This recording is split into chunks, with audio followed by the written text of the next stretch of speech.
All right. The microphone was on. Lucky me. Thank you. All right, so colleagues, we are now with the Department of City Planning. In your hymnals, we're on page 341, but you do have a copy of the presentation that they are pulling up on the screens. 341. With that, Commissioner Prince, I will turn the floor over to you to introduce your team and walk us through your presentation. As always, we'll let her go through the entire deck, and then I'll take set up a queue for questions from my colleagues. So you have the floor. Good morning. We're here to present the Department of City Planning fiscal year 2024 budget, and I have got my entire team here with me, my entire leadership team. Not just sitting up here, but back there, our cheerleading squad. We have Deputy Commissioner Janity Sidafal. Good morning. We have the Office of Buildings Director Greg Pace. Good morning. Office of Zoning and Development Director Kieta Holmes. Good morning. Office of Design Director Doug Young. Good morning. And our Business Operations Manager Tiffany Cope. Good morning. Do we have our PowerPoint up? Yes. Okay, good. So, like many other departments, we're going to start off with our vision and mission statements that fulfill Mayor Dickens' administration's pillars. One safe city, a city of opportunity for all, a city built for the future, effective and ethical government. Our vision statement is a new generation of growth and development that creates an even better Atlanta for everyone. So our core focus areas are excessive and responsible customer service, healthy neighborhoods, economic mobility, growth and diversity, preservation and conservation, and public spaces and public life. These are the things that guide us and our work. So there are 5 offices within the Department of City Planning. We've got the Office of the Commissioner, and we provide the leadership and strategic planning, policy direction, and centralized staff support. We have the business operations, all of the financial stuff. We have HR. We've got our GIS support, personnel management. We also have legislative support, and our NPU team is in the Office of the Commissioner. Our Office of Design focuses on the design of the city and long-range planning for the city. So this would be stuff like the Comprehensive Development Plan, the small area plans, the Love Our Places program, historic preservation, things like that. Office of Zoning and Development, which is the office that administers the zoning ordinance and the subdivision ordinance, and they administer our brownfields program. And the Office of Buildings, everybody knows what they do. So they review plans and do inspections, and our arborist division administers the tree protection ordinance. So we have some highlights for fiscal year 2023. What did we do in fiscal year 2023? Now, I'm just going to go through this at a high level, but we do have all the materials in case you want to take a deep dive into any of the topics. So, in the Office of the Commissioner, we did the first phase of the tree protection ordinance updates. So, that was the easy to agree upon stuff. And what's coming up soon, as soon as we have our facilitator hired, is phase 2, where we talk about tree recompense. That's going to be lots of fun. We acquired the Chattahoochee Brick site, and we have just started planning for it, but more of that's going to happen into the next fiscal year. And we're going to be implementing the second fee increase for the impact fees. Remember, that's a 3-phase approach. The next phase will be next fiscal year. So the Office of Design has gotten us started on our CDP update. the Plan A, our comprehensive plan. And while they were doing that, they moved the city studio location to Mitchell Street and Hotel Row. Has anybody been over to see it yet? If not, we invite you to come on over and take a look. We're going to do an event there soon. And we've completed some new designations on historic buildings, the old St. Mark's and what was the other one, Doug? Philadelphia School Building in Southwest. Philadelphia School Building, sorry. The old Philadelphia School Building in Southwest? Yeah. So the Office of Zoning and Development has been awarded, well, we have all been awarded $2.4 million in EPA brownfield grants. Yay, go team. And we've kicked off the beginning of the zoning ordinance rewrite. So we've had the 4 meetings. I know some of you were at more than one of them. The consultants are now back in their office sorting through the 10,000 unique responses we got to the surveys and to the questions posed in the meetings. They are about to start work on drafting sections of the code that they will then send to us that we can review and comment on. In fiscal year 23 so far, the Office of Buildings has issued 7,900 permits, the construction valuation of $5.5 billion, not million, billion. We've implemented our development services team. You may recall that's the group that is our air traffic control for building permits. They know when the permits come in the door, they know when they've been sitting too long, and they know how to move them along. And we've received a lot of positive feedback since then. These joyful emails saying, I got my permit in 9 days and this is great, and I am constantly forwarding emails for various employees' personnel files because they're doing such great work and we're getting a lot of compliments on customer service. We've got a few more highlights for you. We adopted the best practices for the NPUs. You may all remember that. We've really strengthened our support and assistance to the NPUs, and we've expanded our digital map collection at no cost. And we've developed some new GIS tools. So we've got a lot of support and mapping work ready to go. In the Office of Design, we've been working on our Love Our Places project. You guys know the creative bike parking and the parklets. Our businesses really seem to love those. We're talking about ways to maybe start making those permanent. We reopened the Broad Street Boardwalk.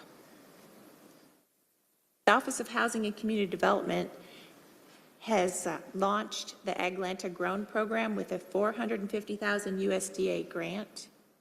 Atlanta is partially housed in our department and partially in sustainability. And they're bringing produce into the office if you need any tomatoes or anything. We've initiated a strategy for vacant public land development. This is the housing group that moved up to the mayor's office of policy. They did this while they were still with us, so I'm taking credit.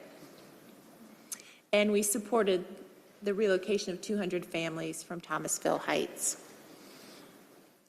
The Office of Buildings, as you know, we've really expanded our zoning and building enforcement team. We're on it with code enforcement.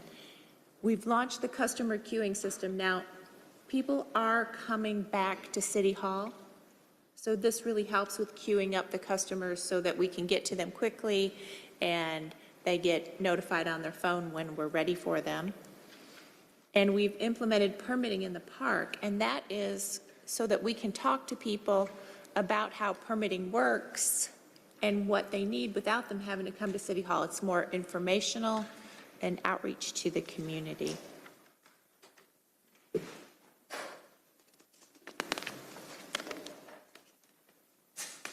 All my deep dives.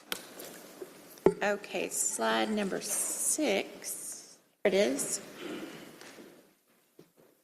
We go to the next slide, please.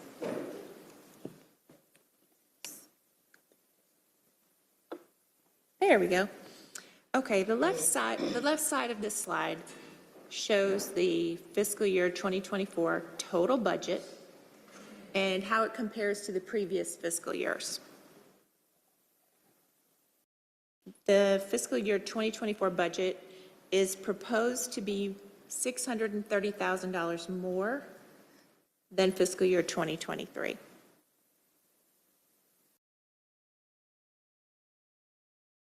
The right side of the slide shows our anticipated fiscal year 2024 headcount for each office within the department. As you can see, the majority of the positions are in the Office of Buildings. And the reason it says 0.9 there is because we have some split-funded positions. So, you know, things like the tree trust funded. All right. Now, the big ticket items for, you know what, let's come back to that. I'm gonna let y'all ask the questions before I jump into the big ticket items. Next slide, please. There we go. Okay. So on this slide, we go to explain the increase in the budget, the $630,000. $375,000 of that is personnel. You know, personnel is the majority of our costs. We implemented, with the assistance of the HR department and the Department of Finance, a recruitment and retention plan. As you know, we had a pretty high vacancy rate, and we needed to hire people, and we were having trouble retaining people. So in February, we created this recruitment and retention plan, and we have begun implementing it, and our vacancy rate has been reduced from 38% to 28%, 36% to 28%. There we go.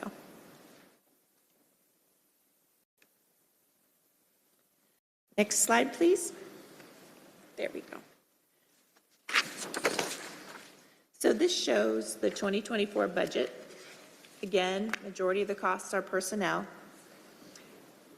The rest, the purchase and contracted services, those are our contractual obligations. Supplies is pretty self-explanatory. We did have some bigger expenses. For example, we had to get a new parking lot for our Office of Buildings vehicles. We had to move and put up a new fence. And other costs, which surprised me how much it was, credit card charges, credit card fees, and also compensating our board members. And we can take a deep dive into that if you'd like as well. Oh, we can take a deep dive into that if you want. Whatever, all the different categories. I don't want to sit here and read every single one to you. If you want me to, I will. Okay, so what are we going to do with all of the money that we're asking you for? Well, here are our fiscal year 24 priorities. We're going to do that phase 2 of the tree protection ordinance, and it's taken a while because we wanted to hire a very skilled facilitator to help us with this group with different viewpoints, let's put it that way. And we did put out an RFP, but no one responded, so we refined it and we put it back out again and specifically directed it towards people who wanted to respond the first time. So we should be able to get that out by the end of this week. We're going to continue working on the Chattahoochee Brick planning and also Chattahoochee Riverlands. So the Chattahoochee Brick site is just one part of the Riverlands. It's that whole river corridor. We're really going to start digging into our CDP work. All the behind-the-scenes stuff with the consultants mapping out the process has already started.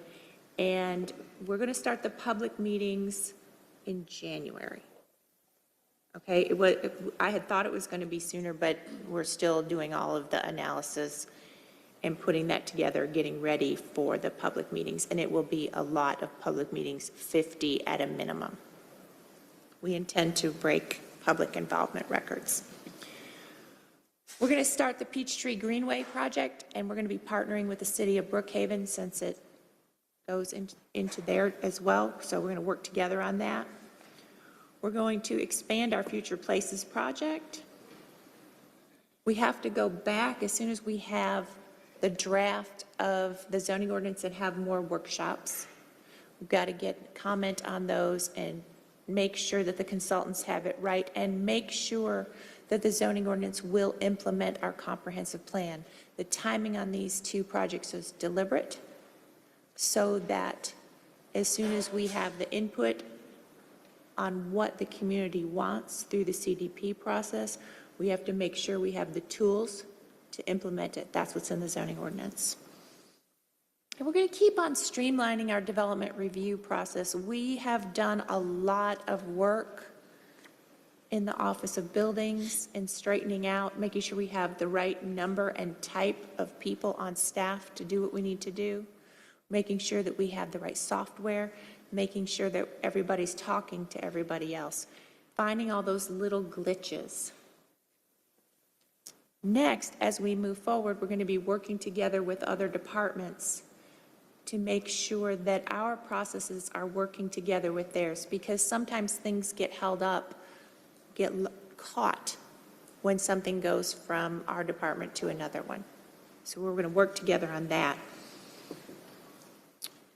We are going to get that short-term rentals ordinance approved and passed. I want you to know that we have yet another draft that the law department is reviewing. So, yes.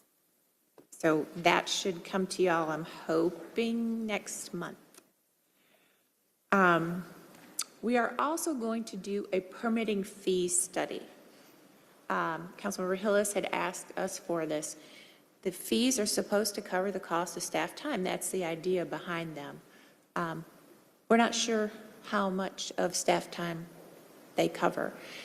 And documenting the way that staff spends their time is a little bit difficult because there are some things that we can track through Acela, our building permit software, and some things we can't, so we're working out how to do that. We need to have a certain amount of time, I would say a good 6, 9, maybe 12 months of looking at the staff time to figure out how long it takes to do each type of permit or review so that we really know what it costs, because costs are in the staff time. That's going to be a big project for us. Our Office of Housing and Community Development, y'all know that the majority of our housing staff has moved up to the Mayor's Office of Policy, moved upstairs. And we are going to work on expanding the CD part of OHCD, Office of Housing and Community Development. We're going to try to expand our community development functions just a little bit by establishing a small businesses service unit to support our neighborhood business districts. I'm always saying, you know, the city needs to be walkable and you need to have stuff you can walk to. So we need to work with our neighborhood business districts to make that happen. And we're going to be working on our kiosk, food truck, and public vending programs. We just had a meeting with the kiosk people the other day, and we've got a lot of ideas to help make that work better.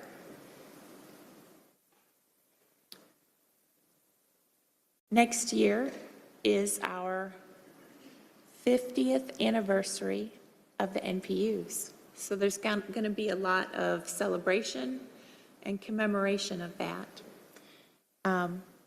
We are also going to look at the NPU, begin looking at the NPU boundaries. And we're going to initiate phase 2 of the impact fee update. So implement those fees. The Office of Zoning and Development has really staffed up, And we are going to be hitting that 45-day target on issuing special administrative permit reviews. We're working on creating a guide, a customer guide for working with the building department because, you know, not everybody who comes to us is a professional builder or developer. So we want to make it easier for people to navigate getting a permit.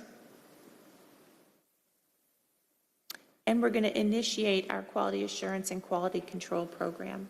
So you can see we've got a lot on our plate, a lot that we're ready to get started on. We just need the budget. That's where y'all come in. I just want to say, oh, there's one other thing I wanted to tell you about, and I missed that. The Peachtree Street improvements, Peachtree Street streetscape. Okay, so it goes from Baker Street down to Mitchell, am I right, Doug? So we received the preliminary engineering funds from ARC for that project. And we have changed the scope just a little bit to make the section that we're working on longer and to have more safety improvements and to not raise the street grade up in the section where it had been planned. So it was planned between Baker and Ellis. We're going to move that a little further south, and we'll keep the safety and streetscape improvements to the north. So I think we already sent, yeah, we submitted the legislation for the funding, the match on that. So we're doing part of the match, $150,000, and ADID is doing the other part. And the rest comes from ARC. And I think that is the last one I have for you. The public safety training facility, we are working on the visioning and memorialization for the prison farm site. So our historic preservation staff is working on that. And that's the last thing I've got. I'm sorry I left those out. Like I said, we're finished. We've got a lot to do. We've got a long to-do list. All we need is the budget to do it. We have all the background information here. If you want to take a deep dive on anything, we're ready to answer your questions. Here we go. Thank you, Commissioner. Appreciate the presentation. I've got a queue going already with Hillis, Norwood, Dozier, Overstreet, Shook. So Hillis, you have the floor.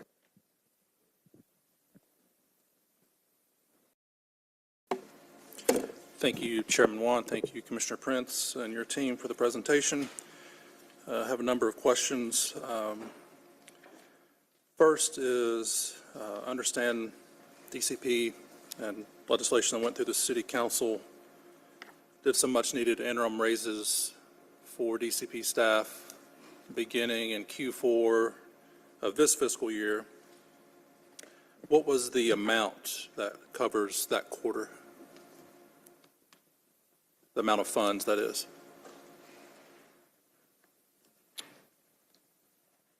So when we initiated the recruitment and retention plan back in February, it was for starting right then at that point in time.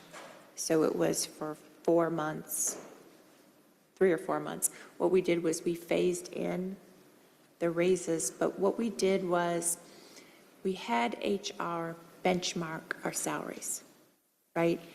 Because we were advertising positions for a long time and not getting anybody applying for them. And we had kind of been hearing anecdotally that our salaries were too low. And when the HR commissioner was able to review them, she confirmed that they looked low to her as well, and her staff benchmarked them for us. And what we found was that on not all of our salaries, but many of our salaries, that we were 25 to 30% below market rate. So our recruitment and retention plan was for the mission critical positions and raising those salaries up to be competitive with other local governments in this region. They're not competitive with the private sector. I have to caution you on that. We do lose a lot of staff to the private sector, but we only raise the salaries to be competitive with the public sector. As for the overall dollar amount, I'm going to have to defer to Tiffany Cope, because when we folded that into the budget, it was only for the mission-critical positions, and we implemented them, you know, one week we would do 3 or 4, and the next week we would do 5 or 6, and we've been phasing them in. And we put the last of them into the 2024 budget. There is a pay and classification study that will begin in this fiscal year, and it will address all of the positions in our department that have not already been benchmarked.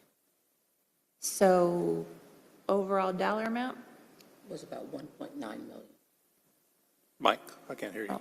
I'm sorry, it was about 1.9 million. We received 2 million total in additional funding, in additional personnel funding, and we've spent, estimated about 1.9 of that 2 million on raises and increases for staff and for certain positions that we're recruiting for. Yeah, that's around what I thought it was. So if that was carried over into this coming fiscal year, which would of course have to cover 4 quarters, so roughly 2 million times 4, it's an $8 million cost. However, when you look at your overall budget, you only have slightly over a $500,000 budget increase. So can someone please reconcile that for me? That we have received an additional 2 million as part of our FY24 budget, but in all of our discussions with the Department of Finance, we've been assured that we will be able to receive any additional funding as required. So we will be monitoring our budget and our staffing very closely with them. And as they did this year, if there are funds available as things shift throughout the fiscal year, we've been assured that we will receive additional funding as needed. Okay, well, I know we always get a nice large book of budget amendments before we adopt the budget, so that certainly needs to be reflected in that. We don't need to just come back and beg for money every quarter to carry on raises that we've implemented for. Councilmember Hillis, Dr. Wilson wanted to address this particular point, I think, of the budget impact, if she may. Sure. And they're right. We have carried forward the additional funds for salaries into FY24. So if you look at the salaries regular line, you'll see the vast majority of the dollars there. Where you see it offset is in other personnel costs, which are really where we were right-sizing benefits, group health, and things of that nature, which are across the city. Some of those are have gone up or down. But personnel specifically, we did do the budget amendment this year in FY23, and we have carried forward the additional funds for them structurally in their budget in FY24, but you'll see it on the salaries regular line. So, but are there going to be further amendments to increase that line? Because as it is right now, that even that line is only increasing salaries by 1.7 million. Right. $8 million cost. So the $1.92 million, that was the budget amendment in FY23, that's the amount that we carried forward in FY24. But it's an annual, this is, the $2 million is an annual amount, because what we were seeing was the last couple of years structurally, Department of City Planning was having challenges meeting their budget. They were running over budget. They were doing some alternative, we had some other alternative ways by which we would kind of fill the gaps, but this year we purposely tried to up their budget in order to fill it more permanently. So, Have some Councilmember Hill, additional so it's, you don't have to multiply conversations by about 4. that. Yeah, you don't have to multiply by 4. Right. But her point is that it's baked into the FY22, or sorry, FY23 includes that increase, and that is the starting point for FY24. So the 2 million they got this year, they're automatically getting, and that covers the whole year. And then they're getting another 1.6 on top of that. Yeah. Moving on, there's obviously been severe issues with permitting timelines, and especially when it comes to SAPs. It's reflected on page 350, where even going back to fiscal years 21 and 22, you're hitting the SLA at 64%.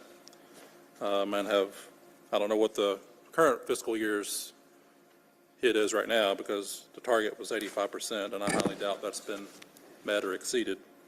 But what is the fix that's being implemented this budget year to get that number drastically up even to its, I guess, 85% goal that was set this current fiscal year and this fiscal year 24? And then also, while we're on that topic, UDC approvals were reportedly met 70% of the SLA time back in FY21 and 22, yet we're going the wrong direction in our goal, and that this page at least shows the goal is going down to 60.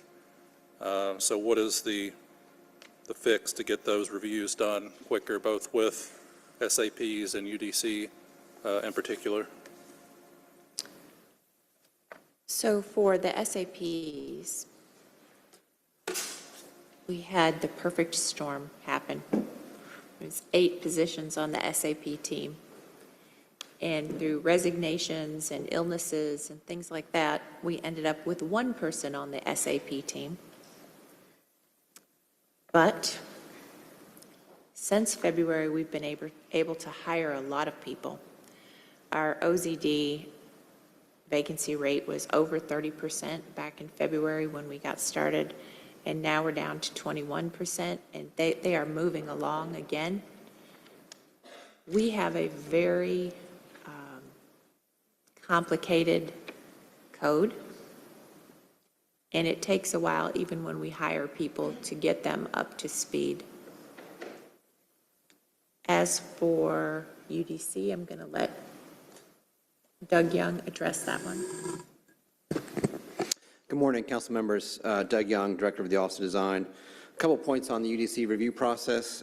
We have actually changed some of our staffing allocations to improve our intake process. One of the things we found is that we were not able to get folks in the right bucket quick enough to get them on the right path going forward. So we're having folks apply for projects and then us finding out a little bit after the fact that they need to be in a different process in our work. I would also note that the SLA you mentioned does not include our administrative reviews, which are our current SLA for that is 14 days or less. And those reviews, and we've actually built that administrative process into more of our new districts as we've done those. So they're actually a higher percentage of our reviews than had been in the past. But we do understand there's some challenges with that. We also will be filling one of our last positions in that group as well, and that person will be dedicated to managing the design review process and not spending as much time on our other special project work. And so we don't get to see them, at least in the budget book here. I don't know if you present them in committee or not. I'm no longer on CDHS, so you don't get to hear my wrath to department heads that don't put their SLAs out there to the public as good as, for example, Watershed does, whether they're good or bad or ugly. So what is the current mark we're hitting, both with SAP reviews and these UDC certificates of appropriateness? The goal for both respectively is 85% and 60%. So where are we with meeting that goal this fiscal year? The SLAs are based on full staffing, and we aren't to full staffing yet. So I would like to revisit the topic once we are fully staffed and give you a number that we know we can meet. But I still would like to know, if you don't have it in front of you, that's fine, but what is the percentage of hitting the SLA for this current fiscal year, both with those items, SAPs and UDC certificates? Kieta, do you know for SAP? For SAPs, we're well below 60%. We were significantly affected by the number of staff persons that left that division at one time. We actually are actively looking into ways to streamline the process, review scopes of services, and make determinations up front as to whether or not an SAP is required, and that will increase our number. For those that do require an SAP, we do recognize the fact that we now have more of a public participatory process associated with it. We do have a public meeting. We are encouraging the MPUs to engage more actively in the SAP, so that does extend the time waiting for them to provide comments. We do need to right-size that SLA because of all those things, and when we do that, as well as have the number of staff persons on board to review SAPs as well as subdivisions, and that's the same team that does that, then we can provide you with a better number, and a better number that we could actually meet. And DC Young, did you know what we're hitting as far as UDC certificates? We will be able to provide the SLA compliance shortly thereafter today's meeting. We'll provide you with the most recent report that we made to Performance and Innovation. I think the last report was done in May, but we don't have that with us right now. So we can provide you with that information at that time, at a later date after this. Thank you. As far as this budget takes into consideration the dire need for both overnight and weekend enforcement of anything DCP enforces, whether it's the tree ordinance, building ordinance, et cetera, what is currently being done this year, and what are we looking to continue that if we have it currently, or expand upon that going into the next fiscal year?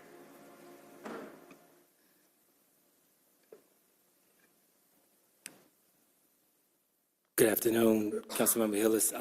Gregory Pace, Office of Buildings Director. Currently, we do have after-hour enforcement. Weekdays after the normal 5 p.m., we have inspectors assigned to work those days, and we have Saturday rotation of inspectors on Saturdays and on Sunday on-call inspectors. So we currently have a process. We're hoping to expand that as we staff up. We've been, as most have, challenges with hiring staff and trying to get staff and trained in doing, especially zoning enforcement and tree protection enforcement. Those items are very, very specialized within the city of Atlanta, and so the training aspect of it is a part of it, but we do have new hires coming on board within the next couple of weeks. We have to get them through background and all those things, and that background is an extensive one, given they have to have police powers to write citations. So that is ongoing. So with the expansion of that, once we get more personnel, we'll be able to expand more into that. And those contacts, whether it's publicized on your website to the public or publicized to council members and council assistants, if that could just be done more, because most of the times during the night or weekend, I just find myself, and y'all are very responsive, but sending an email to the commissioner or yourself about issues. But if there's a number that can be publicized for those times we have overnight issues and weekend issues, that would be great. Sure, no problem. And just for the record, it is the enforcement phone number and the enforcement email address, which is 404-330-6178. Someone's monitoring and answering that phone, as well as the Code Busters DCP at Atlanta, GA. Thank you for that. Going back to those performance metrics on page 350 of the budget book, can you, well, number one, let me get this question answered. These per year numbers, where it goes from 0 to 2 to 7 to 10, are those cumulative or are those per year, where we have city-owned land activated by affordable housing? They're per year. Per year, okay.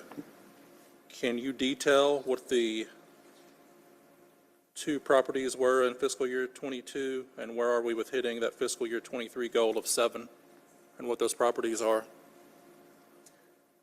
That information I don't have readily handy, but we would be able to provide you with that after the hearing. Okay. Please do that. What do you did touch on the timeline that we have talked about for a while. What is the current timeline of the study and the implementation of that much-needed fee increase? The permitting fee? Yes.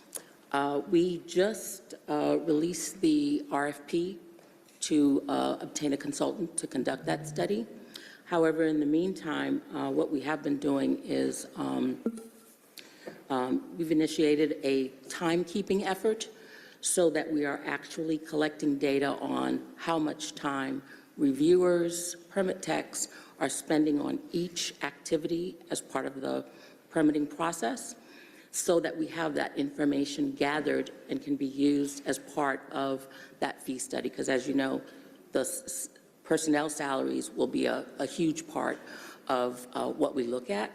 And so we've started making adjustments to Acela to start collecting that information so that we can use that as part of the fee study.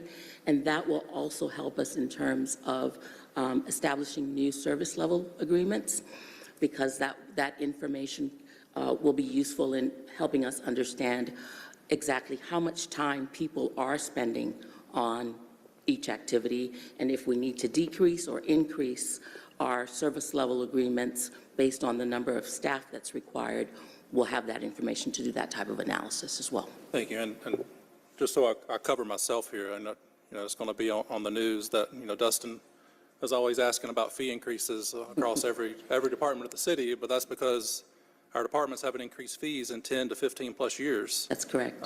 We got the impact fees done, but when people build, whether it's houses or commercial developments, they're asked for a cost of construction, which they can put $1 on there if they want to, and sometimes they do, because we are calculating our building fees based on a 2009 value. And that, not just picking on DCP, that's across other departments as well. Parks has not done a fee study or increase in a decade plus, nor has Watershed, but my understanding is that one is coming. So glad to hear the RFP has been released. Yeah, so we hope to have someone under contract in the next couple of months. Heard about the STR update and that legislation. Hopefully we'll see that soon. The party house ordinance that was passed to the last term, how many times has that been enforced, taken to court, and been successful? Have those numbers, Mr. Pace? I honestly do not have those numbers. I'll have to get back with you on that. We'll definitely look into it and let you know. I would appreciate that.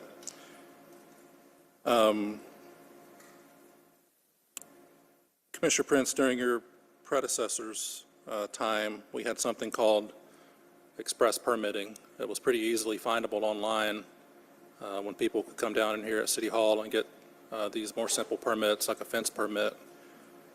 I can't even really find that any information online now.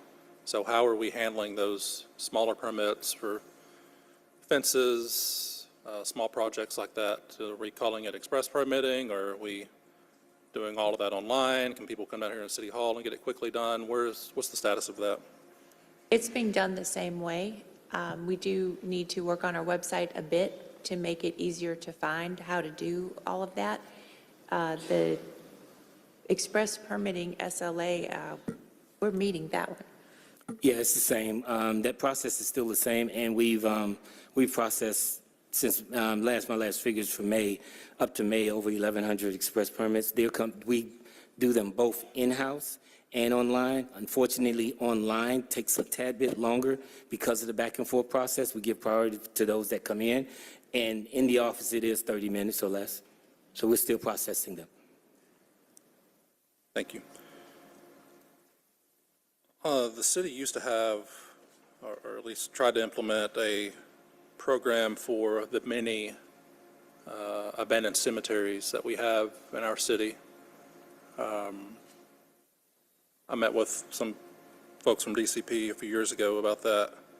Is that a program we still offer? If so, what is the status of it? How does it work? Is it funded in this fiscal year 24 budget?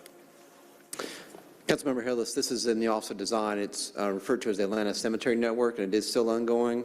One of our staff members is our project manager in that regard, and our focus this year is finishing our documentation of all the cemeteries that we've been able to identify. We estimate it's about 90 burial grounds in the city of Atlanta, the vast majority of which are abandoned. Once we've sort of documented that universe, our next step will be to figure out how to bring resources to that within the confines and responsibilities of the state law and the city's law regarding abandoned cemeteries, because there are some particular circumstances we have to take into account to bring resources to those places. But we are still have that in our work program. Thank you for that, and look forward to all of the follow-up items that I've requested. Thank you, Mr. Chair. Thank you, Councilmember Norwood, followed by Dozier. Two or three things.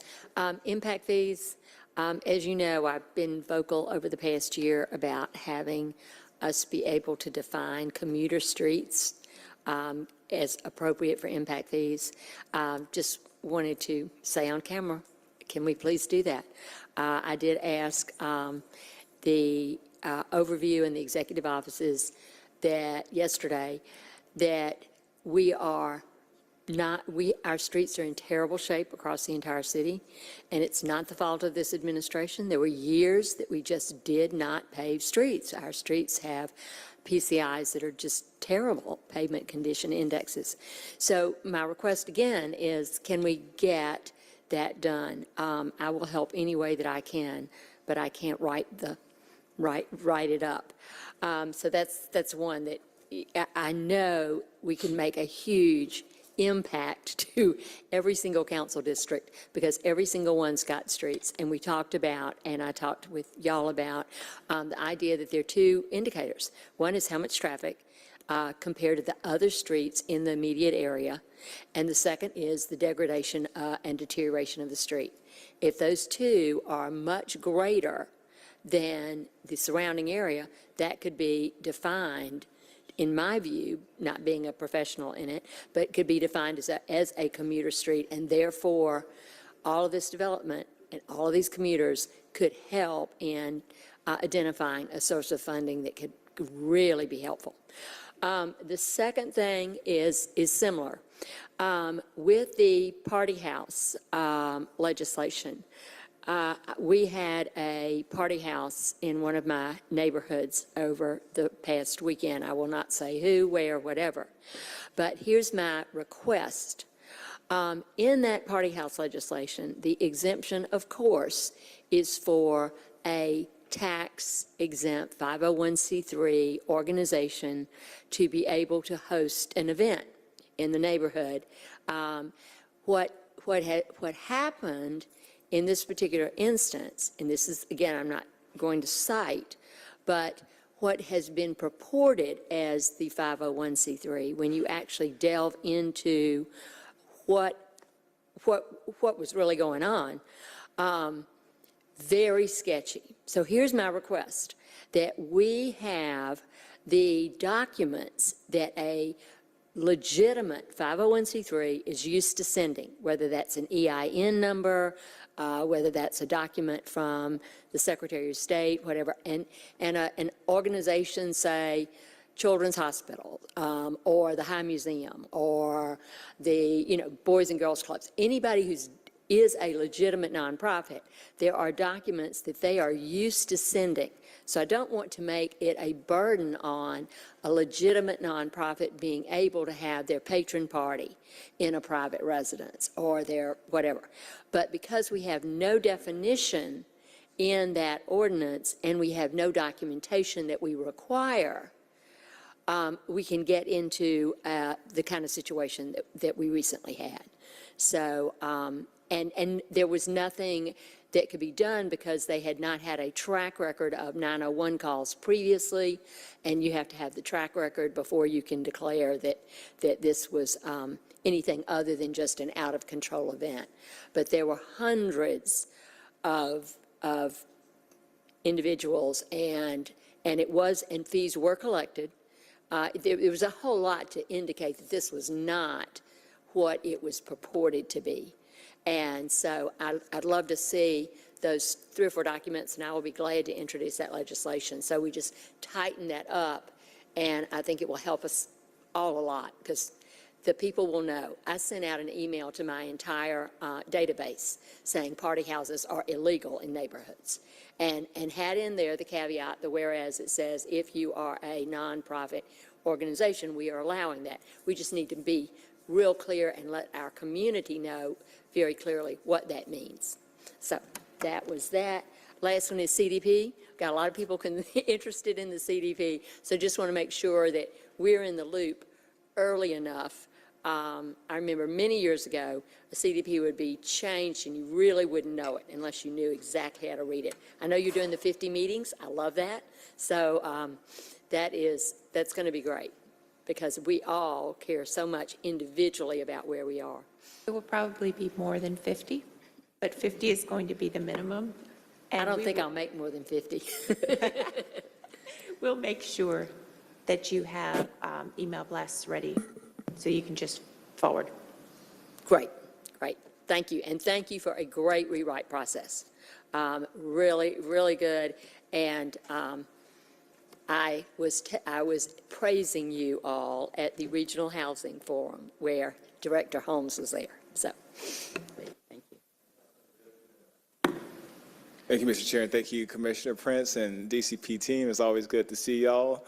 I will just say that Councilmember Hill has had a number of my questions, and I'll be sure to put a good word in with Council President Shipman to get him back on the CDHS committee next year, because he's really good for it. I'll just, I guess, just leave with just my one question then. One of the more popular programs that comes out of your department is the placemaking program.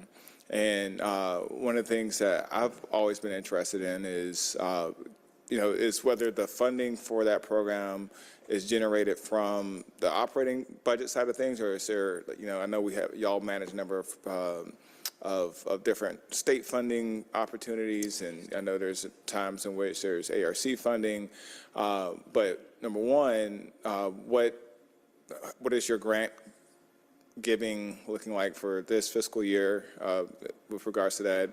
And number two, whether the demand for the program that you've seen with applications or whether the feedback y'all got from communities is leading y'all to expand that program, and in what ways, and where can council provide support? Because that's something that all of my neighborhoods want to see. I know we're supporting some of these different initiatives through our discretionary funding opportunities, but just in whatever is baked in-house here with your department, I'm just curious what y'all are doing to expand and grow that work. The Love Our Places program, I think, is the most fun thing that we do. Although I am partial to CDPs, I gotta say. The Love Our Places program, I believe the budget for that this year was about $350,000. It was about $300,000 last year. And it is currently funded through MARTA bus shelter advertising revenue. So we get half of it, MARTA gets the other half. I'm sorry, Department of Public Works gets the other half. They actually maintain the bus shelters. Sweet deal for us. That may be changing, but any assistance that we can get for that is most helpful. We've set up a series of meetings with ATL DOT to talk about all of the projects that concern both departments. If you think about it this way, when something is an idea and then a sketch and then 30% engineered, up until that point, it's in the Department of City Planning. And then after the 30% engineering, it goes over to ATL DOT. So we've set up these meetings, these regular meetings, so we can talk about all this stuff. And one of the things that we are most excited about, and I hope they are too, is our parklets. And we are looking for additional ways to fund the Love Our Places program and get those done. I was also thinking that, there's got to be more ARC grants. There's got to be more ways that we can fund this, because people just love those, particularly the bars and restaurants that benefit from having the outdoor seating. And nobody seems to miss the one parking space that goes away because of it. So, we're open to more money. And that's really interesting just from a public funding standpoint. I didn't realize that it was the bus shelter advertising revenue that was driving that. I'm going to marinate on that a little bit and see and think about where there might be other opportunities or similar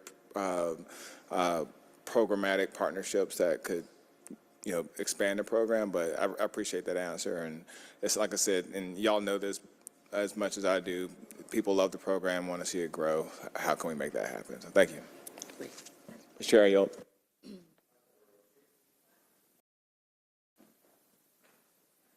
Well, almost good afternoon. Thank you so much for your presentation.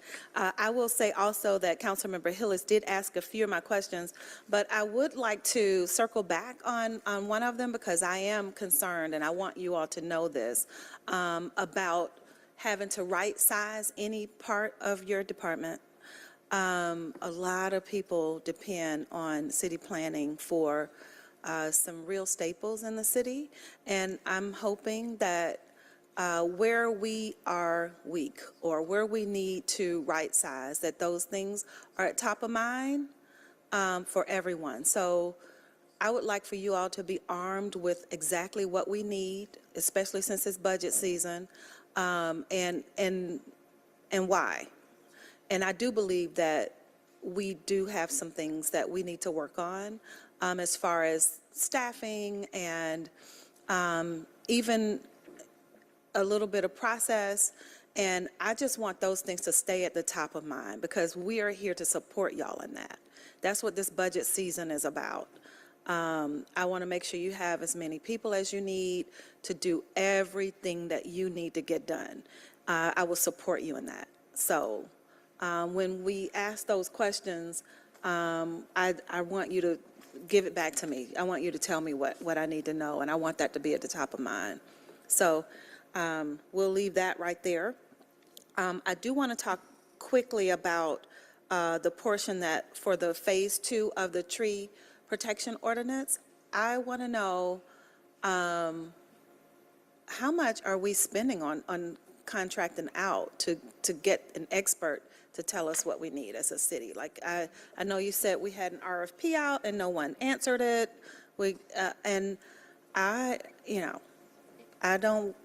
I'd rather spend that on making sure that y'all are staffed properly. We put that out at $100,000 for a facilitator to assist us with that process. Okay, and so that would be for the whole process?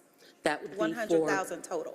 100,000 just for the facilitator to assist us with that process, with engaging with our stakeholders on how we update the tree protection ordinance as far as the tree recompense is concerned, and as far as tree preservation standards. Those are the two areas that we're going to be focusing on in phase 2. So the tree preservation standards is something that we feel that we need to actually pay for, right? Is that what we're saying? No, we're saying that we're getting assistance from a facilitator to work us through the discussions to determine what those tree preservation standards should be as part of our phase 2 work for the tree protection ordinance. How much did we spend on the zoning rewrite workshops? Did we RFP that? Because that was done. Part of the overall RFP for the zoning rewrite. So what was that budget? The overall budget is $3 million. Keta, would you know how much we specifically carved out for public engagement in the workshop? I do not, but I can't get you that information for that, just for the workshops. Did it require an RFP? No, ma'am. It was a part of the overall contract for the zoning rewrite. It's a way to implement the rewrite process. So it's not a separate item. You all did an excellent job with that. That's where I am. That's what I'm telling you. That some things I want to just make sure that we are contracting out only if we feel that we can't do it ourselves, because y'all did an excellent job with that outreach. I attended maybe 3 out of 5. One that you added because I asked you to in the district, which I thought was beautiful because it talked about preservation. Y'all did an excellent job. I'm just not sure if we can't have in-house everything done that we need to get done. Y'all did a great job with that. So I will say that. I'm going to leave that. The short-term rental part, I know you said you have something in law. I've not spoken with you all about what you sent to law. I definitely want to be a part of it as chair of zoning. Maybe Dozier has. Do you know what's in law? Okay, we held a work session. If it's in law, I should know about it. I'm just saying. So when we held the work session, as you know, we took very copious notes. Thank you. You did an excellent job with that. And there were a lot of really great ideas expressed. And we tried to schedule, and I'm so sorry we weren't able to coordinate with your office, but Why not? Because I could not, it was over 2 weeks' time, we met with several council members and their staff. Let's see, Councilmember Norwood, Councilmember Shook, Councilmember Dozier, Councilmember Winston, Councilmember Westbrook. I think you're the only one here that we weren't able to schedule with, but we just talked through what we heard at the meeting. And then I sat down and tried to put it into ordinance form and sent it off to the law department to look at. Okay. And they are looking at it now. So I will send that to you, and we can sit down and have a one-on-one on it. Okay. All I did was just fold in, the ideas. Right, and I've been waiting on that, so I would love to see that. I Yeah. will make sure that you Because get a it. couple of the organizations that came in, they've come into my office since then, and I've sat down with them about it, and I would love to see what you folded together. Yeah, I will make sure you get that, and I apologize for not being able to schedule that. Okay. We'll leave that, I'm moving on. And we're going to end with NPU. So with us celebrating 50 years, I would like, yay. I would like to enter the second half of the century of the NPUs with a total new outlook on how we use it and how it is constructed. I think it's time. Nothing is ever meant to last forever the exact same way. So you have my word that I'm ready to roll up my sleeves and get started on reimagining our NPU system. 100%. It's going to be bold and different if we're lucky and brave enough to do it. And I think that in the long run, it will do us well if we do that. So let's use this 50-year celebration to talk about how renewed it's going to be. I think we need to dedicate a couple people to it, more than what we have now, and just restructuring and be excited about that, because 50 years is a long time, and so I'm sure we've plugged it up and Band-Aided this and filled in gaps in different ways, and now we get to sit back and see what we did for 50 years and then talk about how we're going to go forward with the next 50. So I'm looking forward to that. Can I get an amen? Or We're right there with you. Okay, all right. Okay, so that's it for me. Thank you. Councilmember Shook, then Hillis. So I don't understand how you can provide all the services and all the functions and all the activities across all the things that you do with a vacancy rate that bounces between 25 and 35% with no overtime. How do you manage that? Well, I'll tell you, our vacancy rate is about to go down quite a bit because we've got a lot of people in the funnel for the interviewing process. So that's on the horizon. As far as overtime goes, as you know, we have the NOVA contract so that when we don't have enough staff capacity, we utilize the NOVA inspectors. And one thing I've been noticing is that we've had fewer NOVA inspections and more city inspections. You have to speak with Greg more about the overtime issue within the Office of Buildings. We haven't issued any, there's been limited overtime. Majority of our staff are, what do you call them, exempt? Non-exempt? exempt staff, and therefore it is comp time that's given a lot of times. We don't have, we have very few, I can count on one hand how many non-exempt employees we have. And there have been, through some special project engagements, where we did pay overtime for those individuals. How are you set for planners? How many planner positions do you have, and how many of those are filled? And if you can't get that, I've got it right here. okay. Okay, let's see. I think most of the concern is about OZD. OCD and OOB have majority of planners. So, okay, Office of Design has 9 vacancies right now. We've got 5 people in the queue in the interviewing process. And how many filled positions? The filled is 12. Okay, that's, I mean, that's a big chunk of people not there. Yes.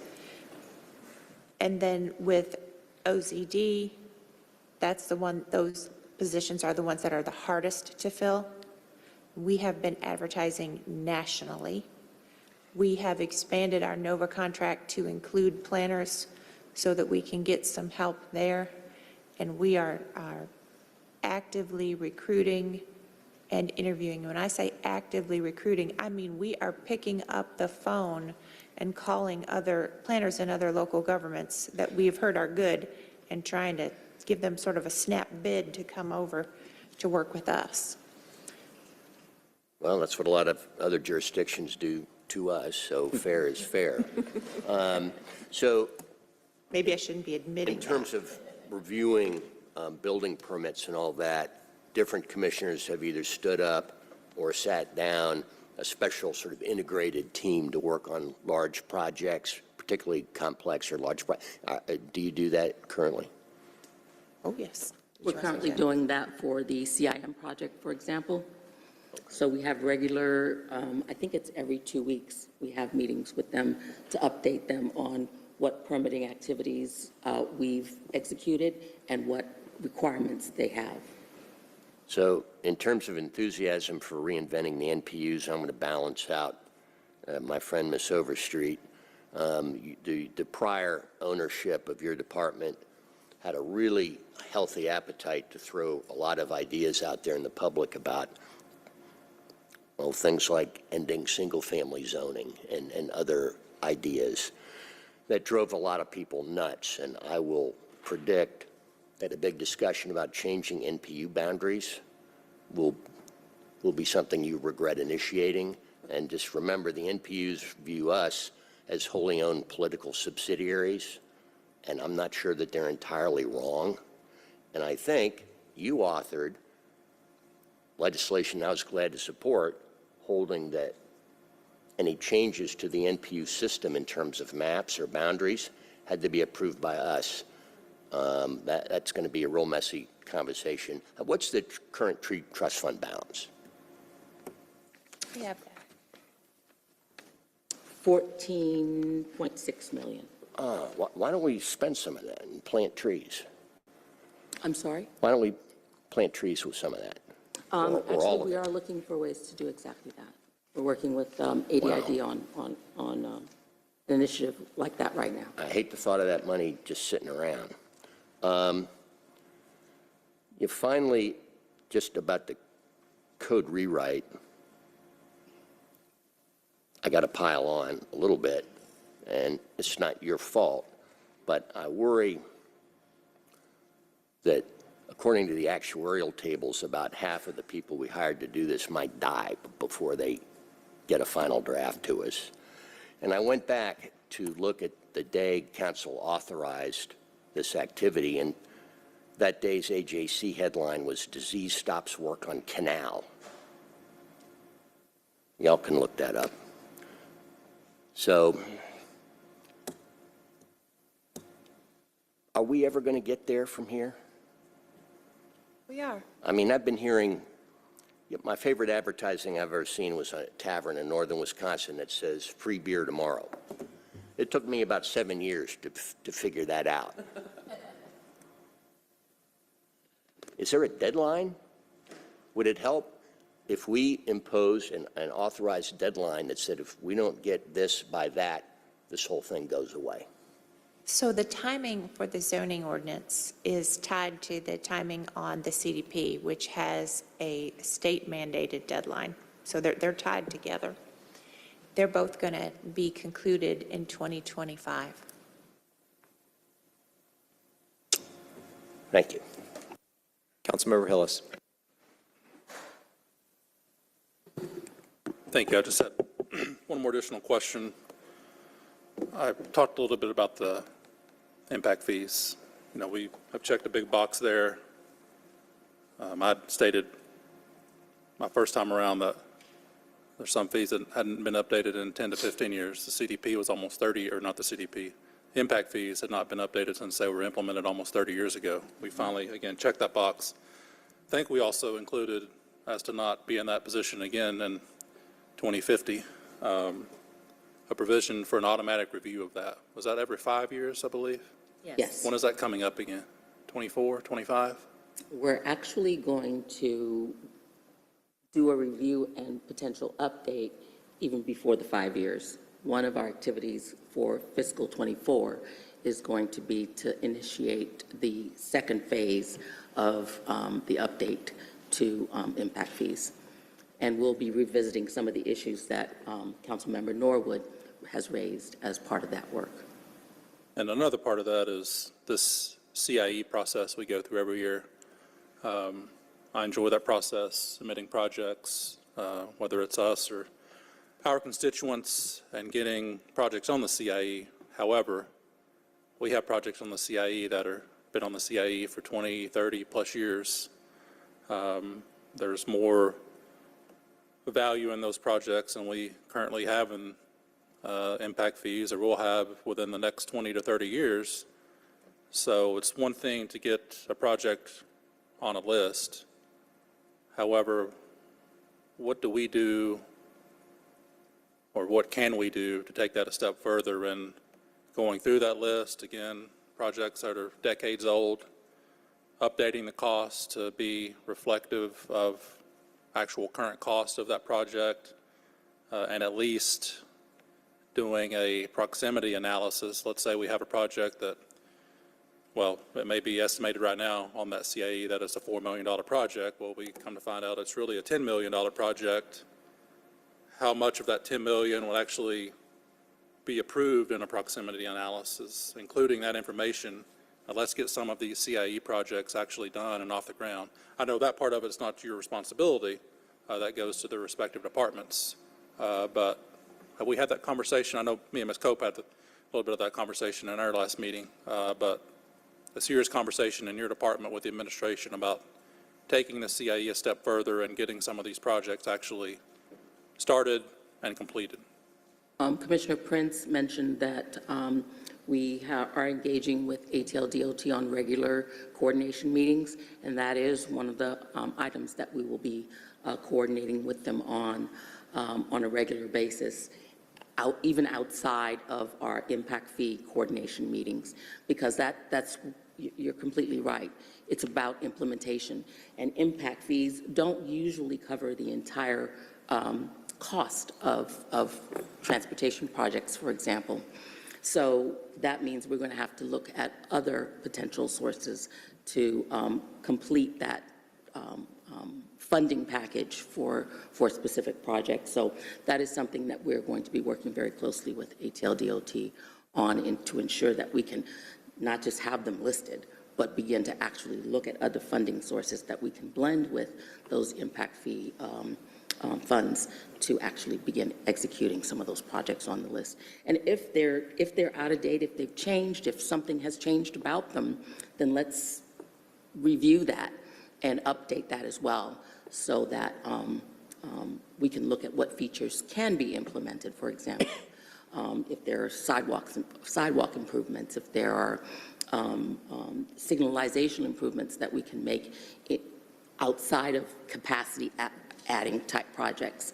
I think there are ways to look at phasing so that we can also ensure that at least we get started on some things with funding that we have available, and then figure out how we get the rest of the funding to complete it. And then I just request as part of that process that I know you're having these coordination meetings with the departments, but also include council members, because we know what our districts need, we know what our constituents need and want, and get, for example, a list of, hey, what are 5 CIE projects that really need to happen in your district, and how can we, to your point, find other funding sources to make those happen, et cetera. So I would appreciate that. Yes, just to follow up on that, when I got back here last year, we submitted a bunch in District 8. We went to the website, we submitted a bunch of projects, and we were very disheartened to understand that just because you got on the CIE didn't mean you had a Chinaman's chance of actually seeing that project completed, because there were just so many. And recently, CFO Bala said there are projects left over from the 2015 list that really are never going to be done. I don't know which ones those are, I don't know where they are, and I'm not trying to get into a political conversation, but I just want your department to know that he's looking at ways that there may be things that are outdated. I remember when we, 20 years ago, did the Nancy Creek Sewer Tunnel, and there were several projects in Watershed that then no longer were needed because we had done something very different. And so several of the listed capital improvement projects needed to be just wiped off the list, not because they weren't good when they were put on there, but the world had changed, the infrastructure had changed, and we needed to just clear them out. So, and Councilman Hillis is right. We do know what are the most significant things that we'd like to see. So we'd love to be part of that going forward. We can make that a part of our regular update as we update the CIE every year. We can include that as part of that as well. All right, apparently I'm in the unenviable position of being between us, the only thing between us and lunch. So I do have one question, and that is on page 8, and that has to do with your staffing FTEs for FY23 and 24. As I look at those numbers, it implies that you're anticipating a bad retention problem. I mean, you're already just forecasting that because your filled FTEs are going to drop and your funded vacant FTEs are going to increase. Is that correct?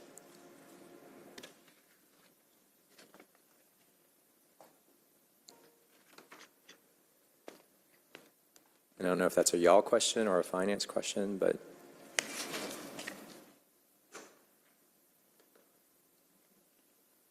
Or if that's a get back to me all that question. represents is that those are the filled FTEs that we had when the snapshot was done in February. And that number is probably a bit higher now. And then, as we've noted, we are actively filling positions. So the vacant positions have probably decreased. And did we bring those numbers? So let's do this. We can take this offline, Okay. but I hope you understand what I'm getting at, because it doesn't jive with, you said you've got a lot of folks in the pipeline, you're anticipating on filling a lot of positions, and then your numbers, your fill rate looks lower for FY24 to start with, and your vacant funded positions are going to increase. So there's something funky going on in the math there, and we can reconcile that later. But, I guess the broader policy question is, I've noted that right now we're 20 to 30% salary compensation-wise below market. And so I think those data points are helpful for us because that gives us an indication of, as you continue to feel headwinds on your fill rates because of how important your functionality is to the public, ranging from the individual homeowner that's trying to get something done to the big commercial folks that are doing big projects. It's critical that y'all are doing and able to deliver. I want to applaud y'all for being creative and working with HR to come up with ways to break some of the backlog. So I'm hearing from industry that they're pleased as well. So that's always the best indicator. But continue to stay in touch with us because there's appetite with this council person in terms of if we need to address compensation even in advance of the pay and class study, let's do it. We have resources right now, and that, quite frankly, that can also get factored into the fee study that you're doing on the permits if necessary, so that we are right-sizing across the board and not creating a fee structure that will just continue to keep us behind the 8 ball on this. That's all I have. Again, the compliments to you and your team. Congratulations on your first budget presentation. This is your first budget. Were you here last year already? This is your first one? Yeah, so congratulations on that. Unfortunately, was in the hot seat last year. And to the team, I appreciate all the hard work that they have put in to get us where and get your department where it is today. If there are no other questions, that concludes this session. We will recess for lunch and then be back here at 1 o'clock for City Council budget presentation, which I expect all of y'all to be here and make Santana Kempson Wright defend her request. So, all right, with that, we stand adjourned. Thank you. Thank you.